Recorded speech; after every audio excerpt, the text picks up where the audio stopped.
G'day YouTube, how the heck we doing? It is Foul Play here, back for the second match of this modern league. We have lost the die roll on this hand versus Bogles. Our opponent has kept 7 cards. This would be a risky one to keep. Upside is Light Pause is very strong. Additionally, we could get Dry Arbor. I think on the balance of things though, this is a bit risky and we could just see a better 6 or 5. Alright, so we'll keep this 5 here.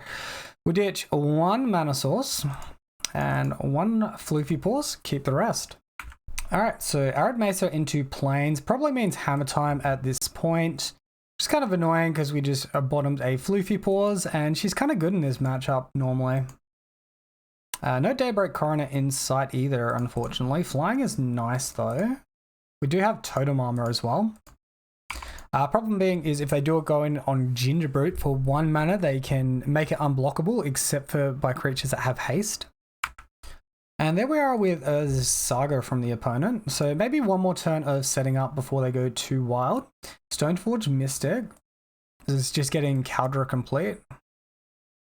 Yeah, so they go for Caldra complete here.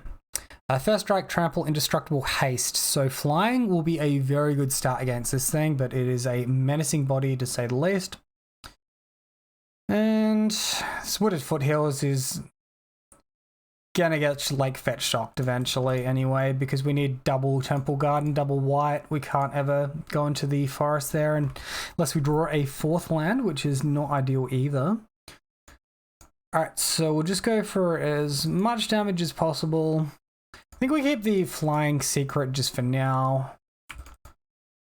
And just attack like this. Our opponent can't really block us at this point.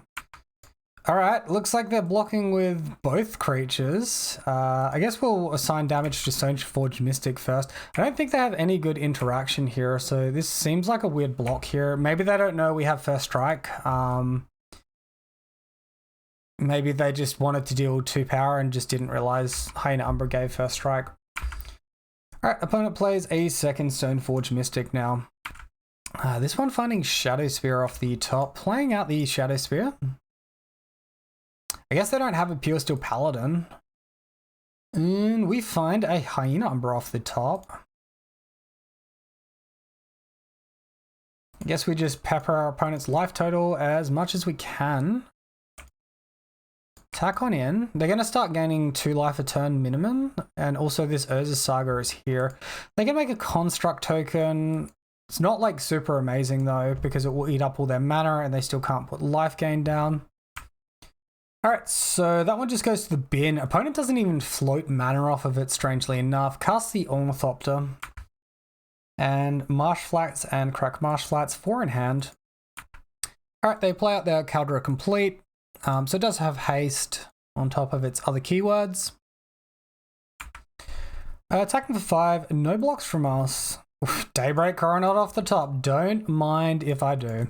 Alright, well this has got to be a rare day where we...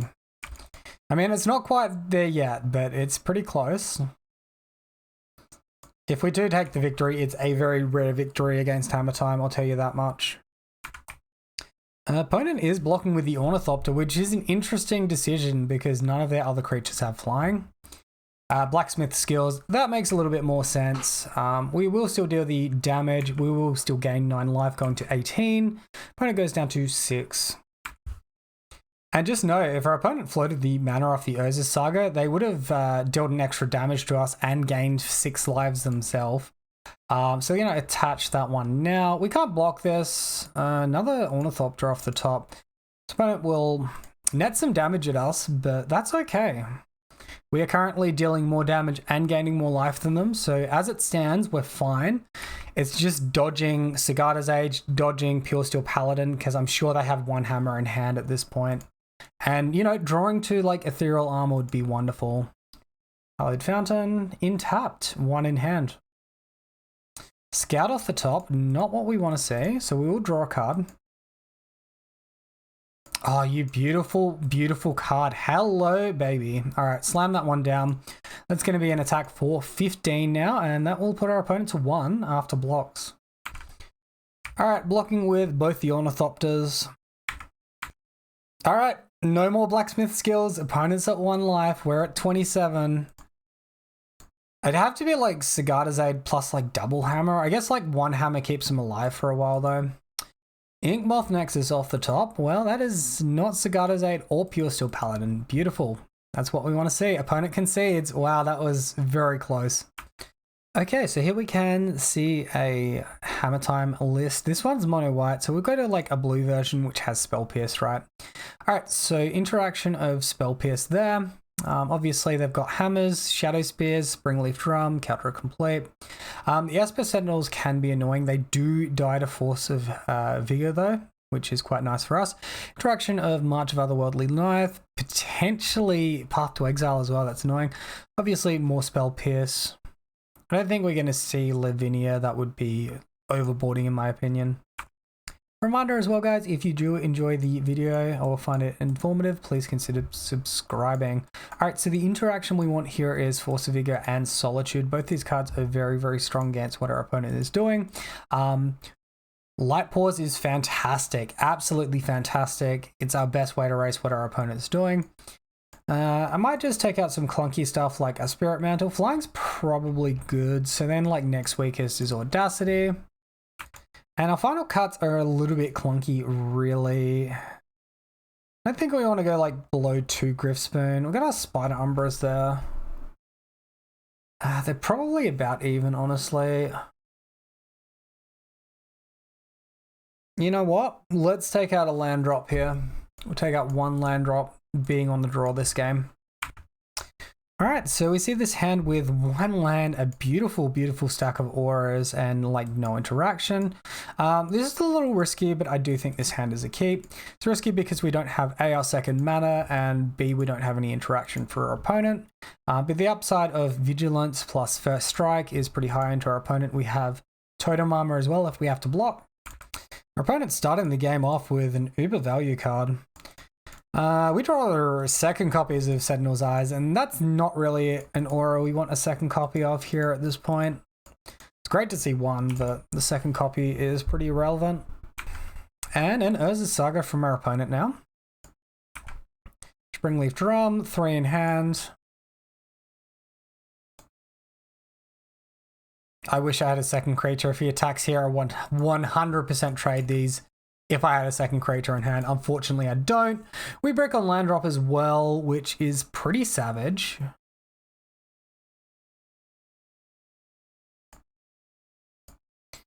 All right, well, let's Hyena Umbra, give our opponent a card draw, I guess. And then I think we hold up blocks because we're nowhere near being ready to attack.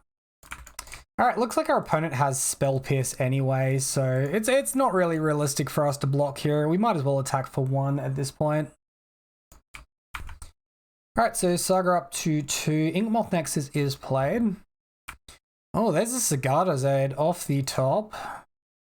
Well, I think we're just dead next turn to Inkmoth activation. Opponent just probably holds up blocks with activating the Urza Saga off of Springleaf Drum, tapping the Sentinel's Eyes. Esper Sentinel, pardon me.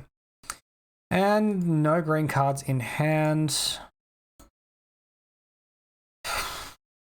This is like super bloody rough, hey? Alright, well, we'll try again, but yeah, we can't really do much here.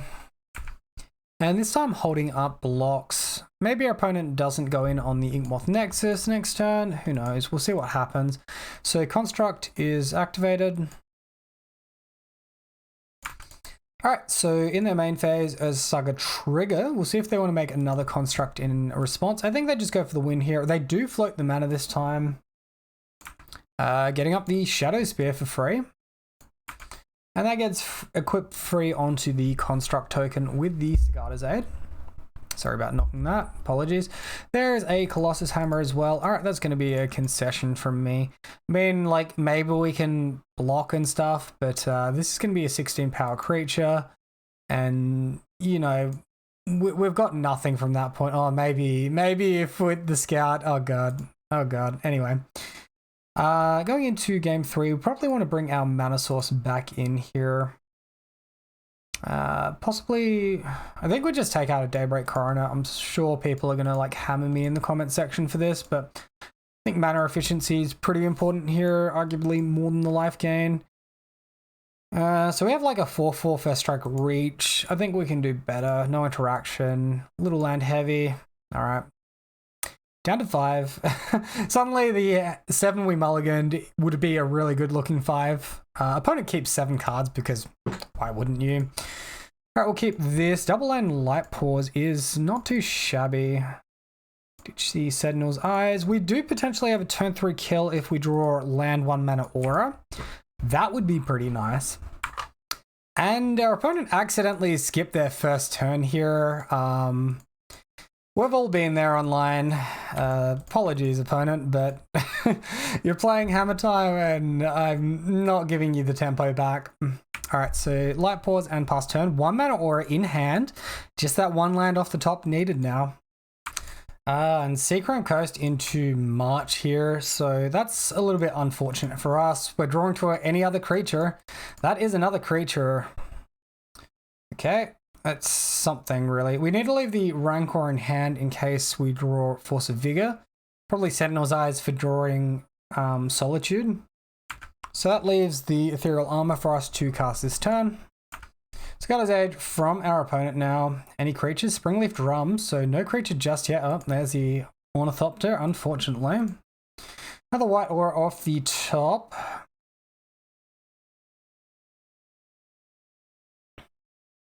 We have a lot more white cards in our deck, so maybe we just like triple white aura and attack. I think that's about right. Just if we draw like Solitude, we're more likely to draw a white card than if we play the Rancor, draw the Force of Vigor, and then looking to draw another green card. There's just less green cards in our deck.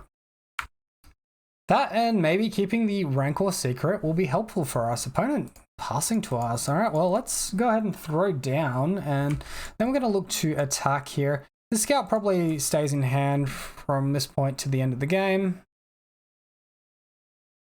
Locking with an Ornithopter, sure. Go to damage. All right, cool.